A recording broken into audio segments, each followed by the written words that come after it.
नमस्कार, मैं Brahmapriya Namrata Kamalni, spiritual master, motivational speaker and writer. मेरा उद्देश्य मेरा देश, stress free India. Stress free India में आज मैं लेकर के आई हूँ विचारों का बोझ।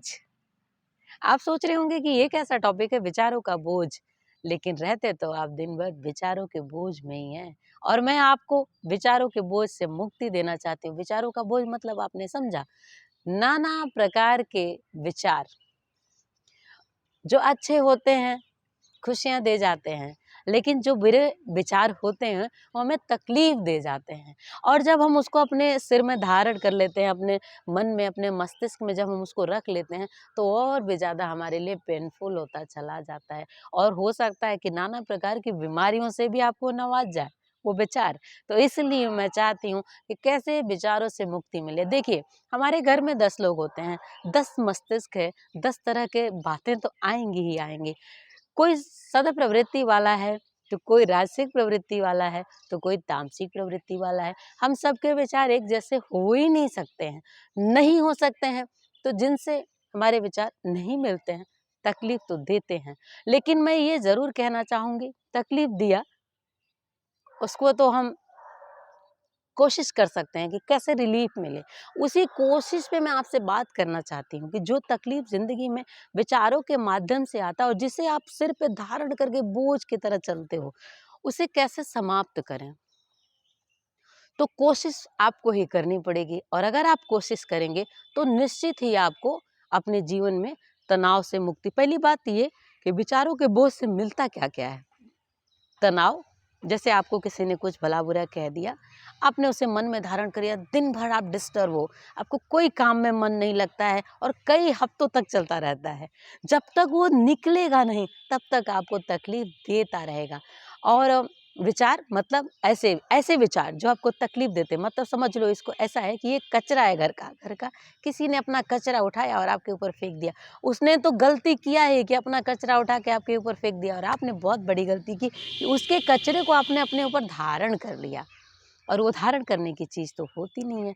इसलिए कोशिश ये करिए कि झाड़ू मारिए और कचरे को निकाल के बाहर फेंक दीजिए। मतलब जो भी ऐसे विचार जो आपको तकलीफ देते हैं, हमारी कोशिश ये हो कि उसे हम अपने मन से, अपने मस्तिष्क से निकालने की कोशिश करें, क्योंकि मन मस्तिष्क पे जो असर पड़ता है ना, उसका पूरा शरीर पे असर पड़ता है। मन बीमार हुआ तो शरीर बीमार हो ही जाता है। शरीर बीमार है, मन स्वस्थ है, तो एक ना एक दिन आप ठीक हो जाते हो। लेकिन मन बीमार रहना अगर शुरू कर देगा तो शरीर किसी काम का नहीं बचता है। और मुझे ये लगता है कि परमात्मा ने तो बहुत सुंदर सा हमारा मंदिर बनाया है। ये मस्तिष्क हमारा मंदिर है। अगर शरीर मंदिर है तो मस्तिष्क भी तो उसी का एक हिस्सा है। तो उसमें तो फूल चढ़ाए जाते हैं, सुगंधित पुष्प, मतलब अच्छी चीज़ें रखी जाती हैं। तो कोई बुरी बात, कोई बुरे विचार आपसे ही उपजते हों या दूसरों से आपको मिल जाते हों, मैं दोनों से कहूँगी कि आप दोनों से मुक्ति पाने की कोशिश करिए, उसे निकाल करके फेंकने की कोशिश करिए। आपके जीवन के लिए बहुत ही बेहतर होगा। दिवाली आ रही है, आप घर में साफ-सफाई कर रहे हो, घर की साफ-सफाई पे हमारी माताएँ बहुत ध्यान देती हैं, लेकिन घर की साफ-सफाई से ज़्यादा ज़रूरी हमारे मन की सफाई है। तब तो लक्ष्मी जी हमारे हृदय में आकर के बैठेंगी। लक्ष्मी मतलब यश, कीर्ति, सम्मान, धन, धान्य, सब हर तरह से सुख, शांति, समृद्धि, और ये सब तब मिलेगा जब विचार, जैसे विचार दुर्विचार है तो अंधकार है, और जब अंधकार छटेगा तो प्रकाश का आगमन स्वयं हो जाएगा। कहीं न कहीं बुरे विचारों की कैद में हमारी जो चेतना है ना, वो विचारों के बोझ में कहीं कैद हो जाती है। जब कैद हो जाती है, तो हमारे लिए वो अच्छा कार्य नहीं कर पाती है, और फिर हम बहुत तकलीफ में रहने लगते हैं। और मैं आप लोगों को इस तकलीफ से मुक्ति देना चाहती हूँ। इसलिए सोचने की, समझने की बहुत ज़्यादा ज़रूरी है। विचार अच्छे हों और विचारों पे चिंतन किया जाए। चिंतन में जीवन है। जैसे चिंतन जब आप करते हो तो धीरे-धीरे नाना प्रकार के आपको सद्मार्ग मिलने लगते हैं। कहीं लगता है कि आप परेशान हो या जीवन में बहुत सारे आपकी चीज़ें रुकी हुई हैं, ठीक नहीं हो पा रही हैं, तो उसके लिए भी प्रभु के द्वारा हमें मार्ग नए-नए मिलने लगते हैं। लेकिन चिंता की जिस स्थिति में जब हम जाते हैं, हम चीज़ों को लेकर के चिंता भी करते हैं। हमें किसी ने कह दिया कुछ, हम चिंता में आ गए, हम तनाव में आ गए, हम परेशानी में आ गए और उसे ले करके ताना बाना बुन रहे हैं। चिंता का ताना बाना बुनेंगे, क्या होने वाला है? उससे आपको सिर्फ चिता समान, चिंता मतलब चिता समान जीवन मिलने वाला है। और चिता समान जीवन, चिता समान इसलिए कह रही हूँ कि आपने देखा तो है चिता को, उसमें तो जीवन ही नहीं है। तो फिर ऐसी स्थिति में जीना मतलब कोई जीना नहीं है। और जीवन मिला है खुशियों के लिए, जीवन मिला है आनंद के लिए, जीवन मिला है जीने के लिए। और मैं आपको जीने की राह देना चाहती हूँ। घर में हो या बाहर हो, कोई भी किसी से भी जब आप मिलो, उनकी अच्छी बातों को अपने अंदर रख लो। और जो कुछ भी बुरी बातें होती हैं, बुरे विचार होते हैं, जिससे आपका मन बोझिल हो जाता है, उन बातों को निकाल करके फेंकने की कोशिश करो। और मैं तो ये भी कहना चाहूँगी, देखो मैं एक बात ज़रूर आपसे कहना चाहूँगी, अगर मान लो कि कोई व्यक्ति आपको ऐसा लगता है कि जब भी मिलता है आपको तकलीफ़ देता है, या फिर उसका स्वभाव, क्योंकि हर आदमी का स्वभाव अलग अलग होता है, अगर आपको लगता है कि उसका स्वभाव आपके जीवन के लिए नहीं अच्छा लगता है आपको, तो दूरी बना लो।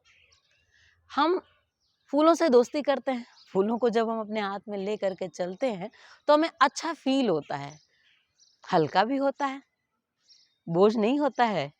तो अच्छे विचारों को जब धारण करोगे ना, तो जिंदगी एकदम खुशियों से भर जाएगी, सुगंधित हो जाएगी। और ये जो बुरे विचार वाले, विचार धारण करने वाले जो लोग होते हैं या आपको तनाव दे जाते हैं, तो मैं ये ज़रूर कहना चाहूँगी, ऐसे लोगों से थोड़ी मन से दूरी बना लो, मन से दूरी बना लो। जब मन से दूरी बना लोगे तो तकलीफ आपको नहीं होगी। एक बार व्यक्ति को समझ लो। दूसरी चीज़, जड़, चेतन और चैतन्य की स्थिति होती है। चेतना की ओर बढ़ो, रोज रोज रोज रोज चेतना की ओर बढ़ो, विकास करने की कोशिश करो मस्तिष्क का। जब कहेंगे, आप कहेंगे कि ये सब बातें कहना तो आसान है पर निकलना कितना मुश्किल है। नहीं, ऐसा नहीं है। ये कहना भी आसान है और ये करना भी आसान है, बहुत ही आसान है। बस आपको इस पे चिंतन करना है। अगर आपने चिंतन करना शुरू कर दिया तो 100% आप विचारों के बोझ से मुक्ति पा लेंगे। और विचारों के बोझ से आपने मुक्ति पाया तो आप देखेंगे कि जीवन आपका कितना अच्छा हो जाएगा। आप स्नान करते हो साफ सफाई के लिए, वैसे ही अपने दिमाग का भी साफ सफाई किया करो। अच्छी चीज़ों को रखा करो, अच्छी चीज़ों को स्टोर करो। और बेकार की जो भी बातें हैं जिससे आपके जीवन में आपको तकलीफ मिलती है, उसको निकालने की कोशिश करो। दिन की आपकी जो शुरुआत होनी चाहिए वो सद्विचारों से होनी चाहिए, सद साहित्यों से होनी चाहिए, सद्गुरुओं से होनी चाहिए, अच्छी चीज़ों को सुनने से होनी चाहिए। विचार औषधि का कार्य भी आपके जीवन में करते हैं। अच्छी बातों को जब आप सुनोगे, अच्छी बातों को जब आप धारण करोगे, तो आपके जीवन में औषधि का भी कार्य कर देगा।